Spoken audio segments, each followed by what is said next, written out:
এক শ্রেণীর লোক আল্লাহর পথে থাকে, আল্লাহর হুকুম মানে, আর এক শ্রেণীর লোক ওরা যদিও দেখতে মানুষের মতনই দেখা যায় কিন্তু ওরা শয়তানের হুকুম মানে। এই বিষয় নিয়ে আলোচনা।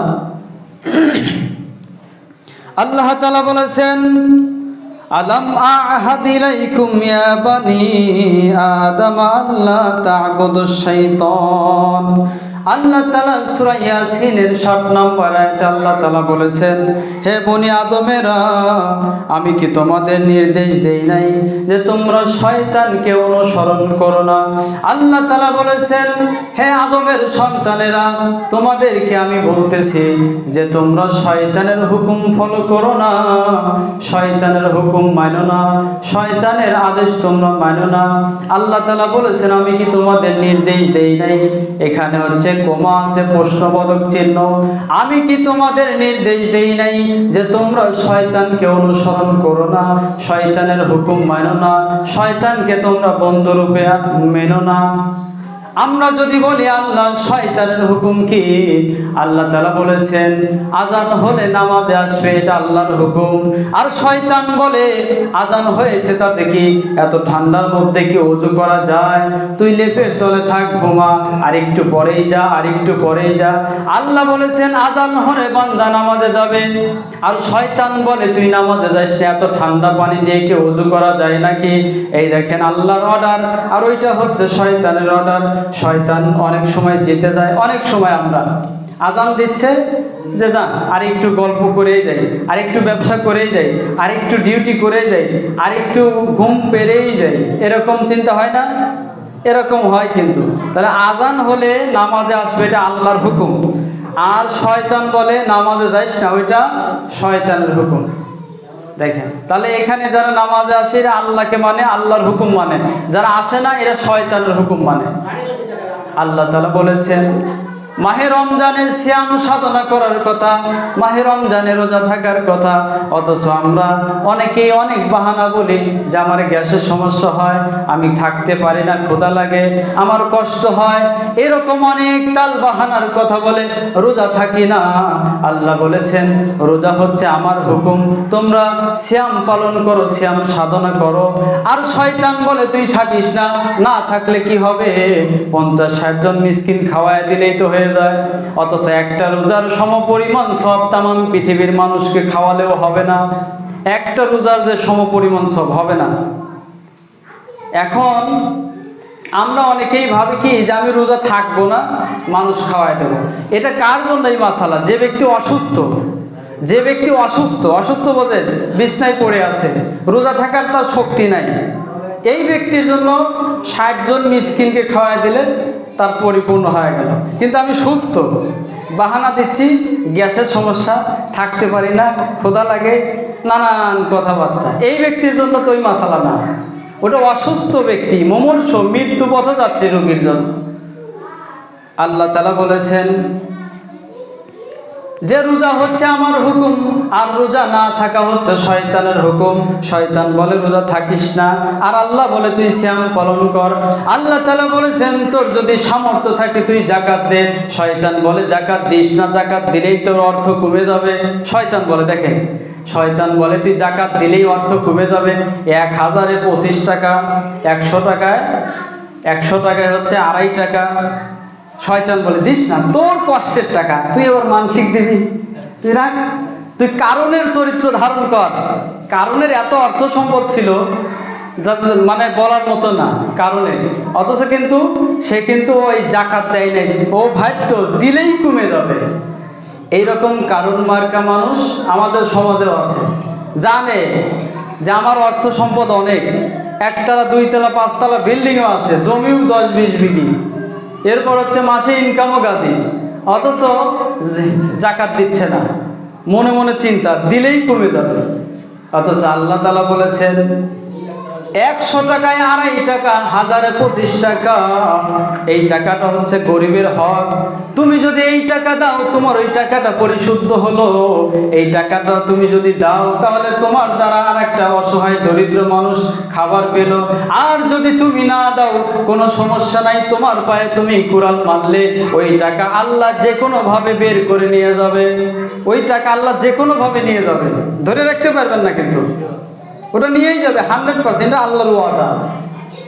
দেখবেন এমন একটা অসুখ হয়েছে, 4 লাখ চলে গেছে, ছেলে মেয়ে কথা শোনে না, রাগারাগি, হিংসা, মনে শান্তি নাই, ফ্যামিলিতে কোনো ভালোবাসা নাই, পরিবারের সাথে কারোর সাথে কারোর মিল নাই।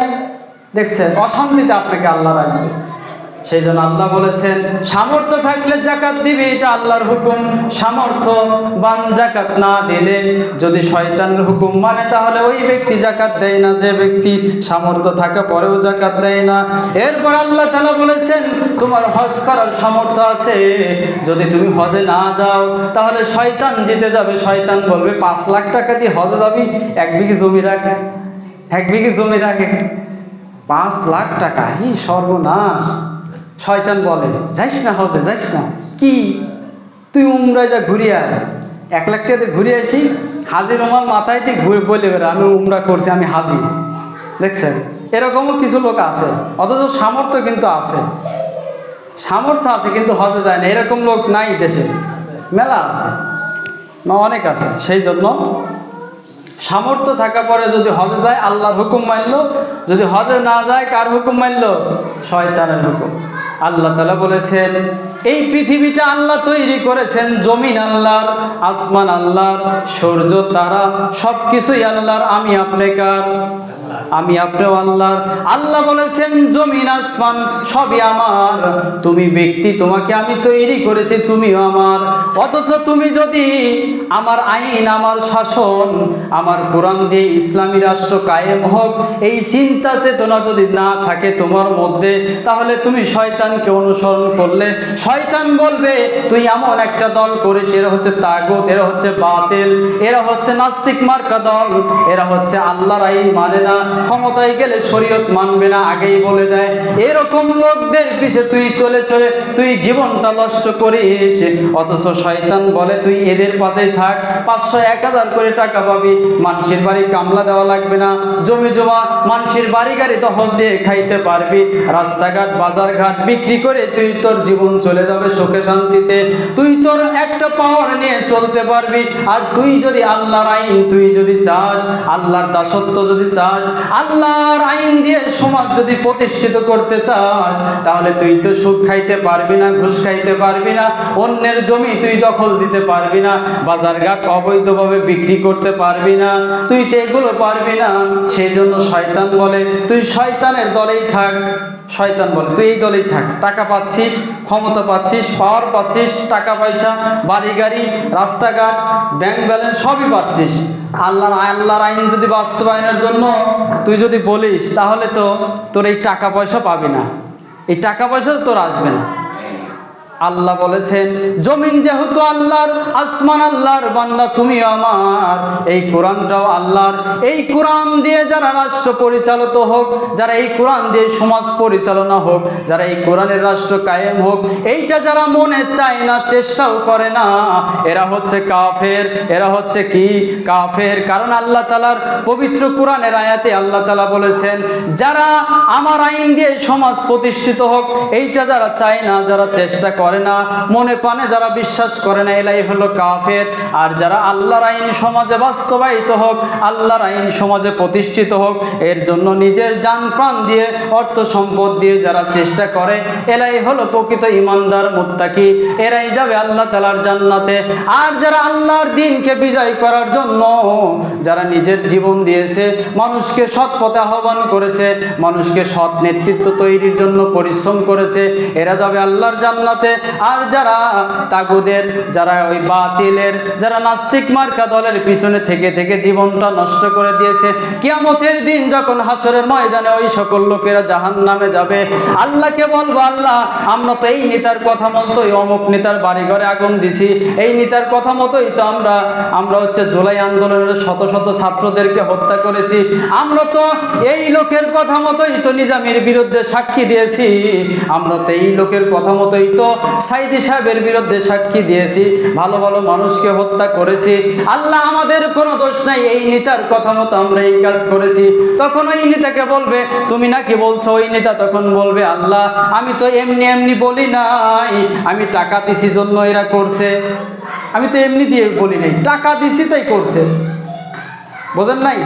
ধুলাউড়ি যে জামাল সাহেব নিজামের বিরুদ্ধে সাক্ষী দিছে টাকার বিনিময়ে, এমনি কিন্তু দেয় নাই, টাকা, ওর ছেলে মেয়ের চাকরি হয়ে গেছে, উনি হচ্ছে সাক্ষী দিল নিজামের বিরুদ্ধে কিসের জন্য? অর্থের জন্য, টাকা। আল্লাহর আইন বাস্তবায়নের জন্য এই জমিনটা যেহেতু আল্লাহর, আসমান আল্লাহর, আমি আল্লাহর, কবরে যেতে হবে, আল্লাহর সামনে হাজিরা দিতে হবে। অথচ যদি বলি যে ভাই তাহলে একটা ভালো লোকে তোমরা সমর্থন দাও যে নামাজ পড়ে, দেখতেই চাও তো এই নামাজ পড়ে, আমরা এমন একটা নেতা বানাবো, আপনি যে দলে দেন দেন, আমার কথাটার সাথে মিলায় যদি কোনো নেতা পান তাহলে ভোট দিয়েন, না পালে দরকার নেই। যে নেতাকে ভোট দেব ওই নেতার ইমামতির যোগ্যতা যেমন থাকতে হবে, ওই নেতার সংসদে কথা বলারও তেমন ওয়েট থাকতে হবে। শুধু সংসদে শুধু কথা বলতে পারবে, ইমামতি দিলে পায়জামা নষ্ট হয়ে যাবে, এরকম নেতা আমাদের দরকার নেই। যে নেতা কোরআন হাদিস জানে না, বোঝে না, পারে না, যে নেতা মানুষের সমাজ কিভাবে চালাতে হবে কোরআন দিয়ে এটাও জানে না, যার কাজই খালি যে কিভাবে কোথায় থেকে কাক মারি, কাক ধরি, কার কি দখল দিয়ে খাওয়া লাগে, এই চিন্তা ভাবনা মনের মধ্যে, এরকম নেতা দরকার নেই। এরকম নেতার পিছিয়ে আমি আপনি যদি থাকি, দুনিয়াতে হয়তো 2, 4, 10, 20 বছর লাভ, কিয়ামতে যখন জাহান্নামে দিবে আমরা তখন বলবো কি জানেন? যে আল্লাহ, আমরা তখন বলবো যে আল্লাহ এই নেতার পাশে থেকে তো এই কাম। নেতা তখন বলবে কি, আমি তো কোরআন দিয়েও ডাকি নাই, হাদিস দিয়েও ডাকি নাই, আমি ডাকছিলাম টাকার বিনিময়ে। তোদের কি বলছিলাম যে আমার দলে আসলে ইসলামী রাষ্ট্র কায়েম হবে, আল্লাহর বিধান বাস্তবায়িত হবে? বলি নাই তো, তোরা কেন গেছিলি আমার পাশে? সেদিন নেতাও যাবে জাহান্নামে, কর্মীরাও যাবে জাহান্নামে। সেজন্য আপনি কোন দলে দিবেন, কাকে দিবেন, ওইটা বিষয় না, আপনি যাকে দিবেন, ভোট মানে রায় দেওয়া, সমর্থন করা। এমন একটা লোকে সমর্থন করলাম যে নামাজ পড়ে না, আল্লাহর সব থেকে বড় বিধানটাই সে মানে না, পড়ে না মানে মানে না। আচ্ছা, এরপর হচ্ছে কোরআন হাদিস জানেই না।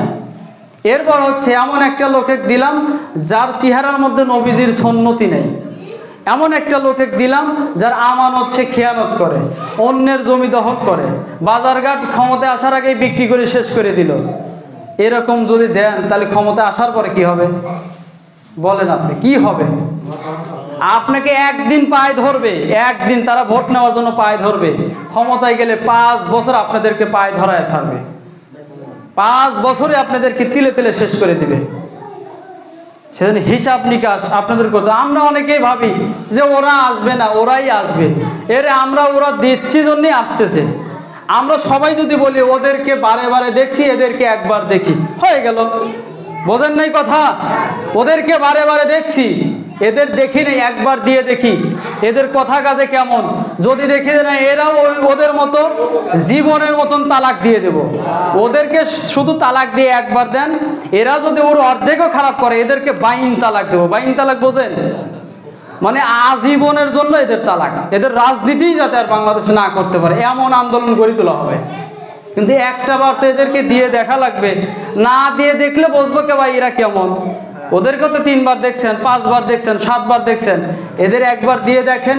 যদি দেখেন যে না ভালো চলতেছে তাহলে আবার দিবেন, যদি দেখেন যে না ওদের মতনই জীবনের মতন তালাক, কিন্তু না দিলে তো বুঝবো না। একবার তো পাঠাইতে হবে, একবার দিয়ে তো দেখেন যে দেখি পাঠাই।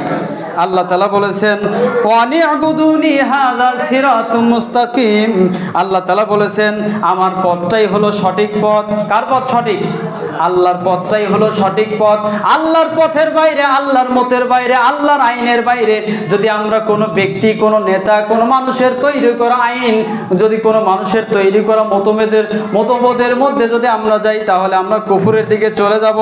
আল্লাহ তাআলা বলেছেন ইউরিদুনা লিউতফিউ নূরাল্লাহি বিআফওয়াহিহিম ওয়াল্লাহু মুতিম্মু নূরিহি ওয়ালাউ কারিহাল কাফিরুন।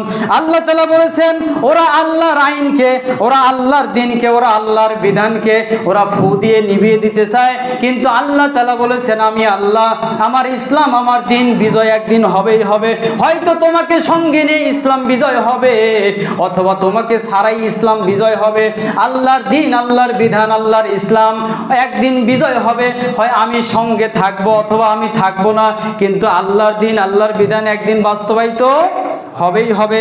আল্লাহ তাআলা বলেছেন ওরা চায় ইউরিদুনা লিউতফিউ নূরাল্লাহি বিআফওয়াহিহিম, ওরা চায় মানে কাফেরেরা চায় আল্লাহর দ্বীনকে, আল্লাহর বিধানকে নিভিয়ে দেওয়ার জন্য ফু দিতে চায়। তারা অনেক কৌশল করে, কিন্তু আল্লাহ তাআলা বলেছেন আমার দ্বীন, ইসলাম, আমার বিধান একদিন বাস্তবায়িত হবেই হবে। পৃথিবীর সবাই যদি আল্লাহর বিপক্ষে চলে যায়, তাও আল্লাহর ইসলামের কোনো ক্ষতি হবে না। পৃথিবীর সবাই যদি আল্লাহর পক্ষে আসে, আল্লাহর কোনো উপকার হবে না।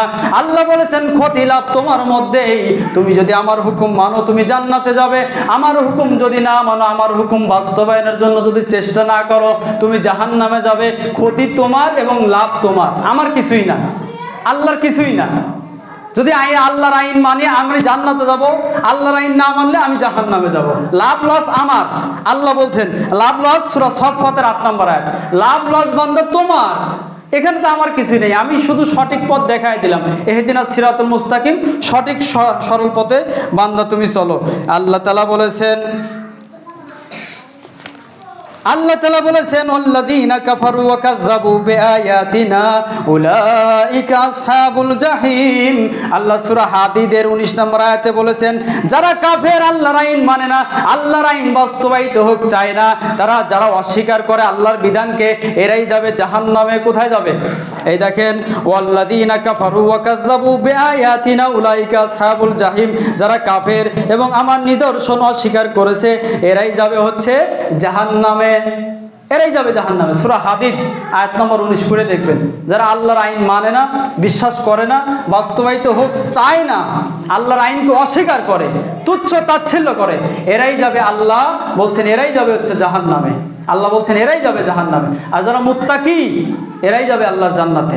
সেজন্য আমাদের শরীরে যতক্ষণ রক্ত আছে, এই রক্ত তো আল্লাহ দিয়েছেন, আল্লাহ ইচ্ছা করলে 1 সেকেন্ডের মধ্যে রক্ত শূন্য হয়ে যেতে পারে।